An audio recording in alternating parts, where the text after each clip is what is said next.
ever wanted something so much you could see it? You could actually feel it. You could picture exactly how it would change your life. And then it didn't happen.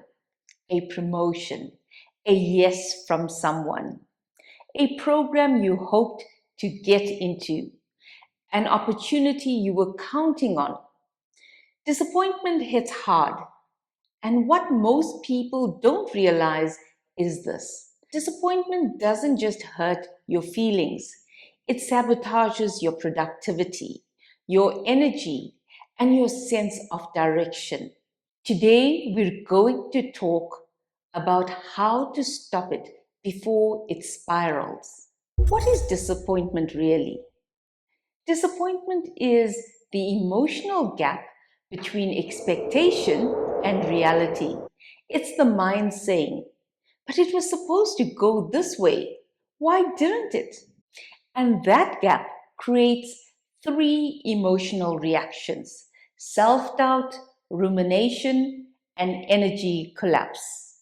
For high performing professionals, especially people dealing with burnout, disappointment isn't just emotional, it's an energy leak, a productivity drain, a spiral that can throw you off your entire week. Here's a real story, and this is what happened to me. Recently, I went through a disappointment myself. There was an opportunity I genuinely believed would help me grow personally and professionally. It seemed aligned with the direction I'm moving towards, and I felt I was a good fit. After the initial conversation, I expected to receive follow up details. I didn't want to be pushy.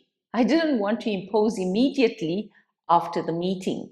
So I waited for the message to come through, but it didn't. The next day I followed up, and that's when I was told the spaces had filled up. It was done.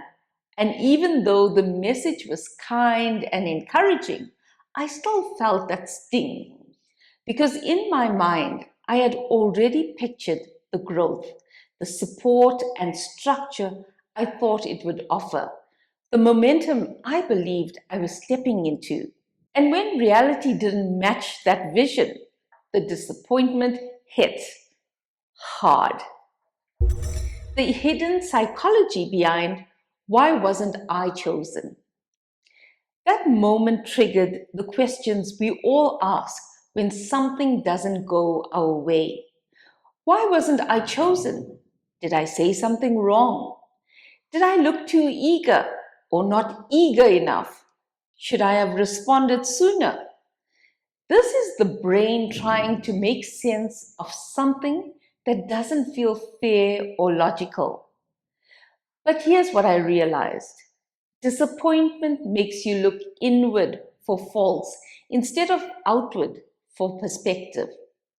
If you're burnt out or stressed, that internal voice becomes even louder and even harsher. I was talking to my sister about it, and she said something interesting. I don't get disappointed often because I don't have high expectations of people. On one level, that makes sense, right? If you expect nothing, you can't be disappointed. But that's not how I'm wired. I believe in people. I give them the benefit of the doubt. I want to trust what they say. And because of that, yes, sometimes I do feel disappointed. But I also realized something powerful. Feeling disappointed doesn't mean something is wrong with you. It means you cared. The part people miss. Disappointment affects your productivity. When disappointment goes unchecked, this is what happens.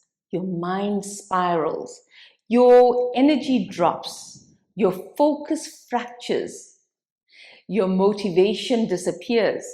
You enter the why bother zone. And this is where burnout starts to intensify. because productivity requires clarity, energy, confidence, and forward motion. Disappointment creates the opposite. It anchors you to the past.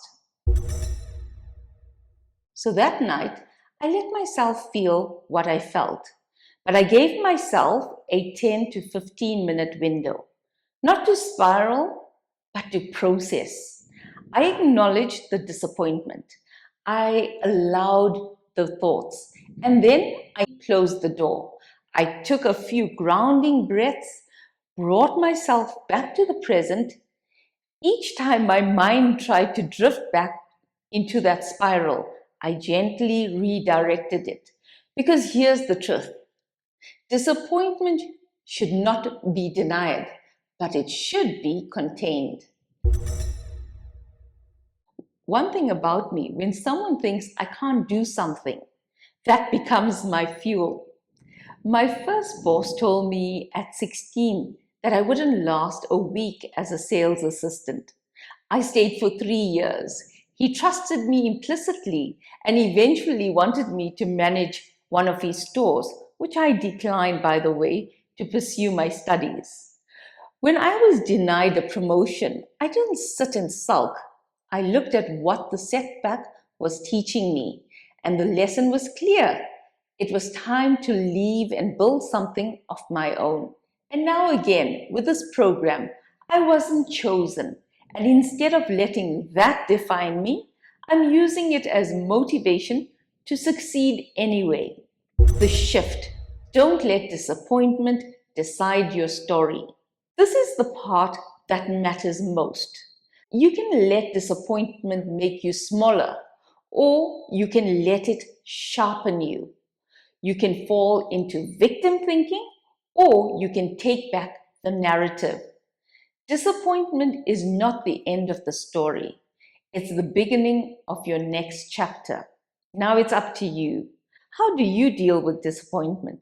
How do you bounce back when something you hoped for just doesn't happen?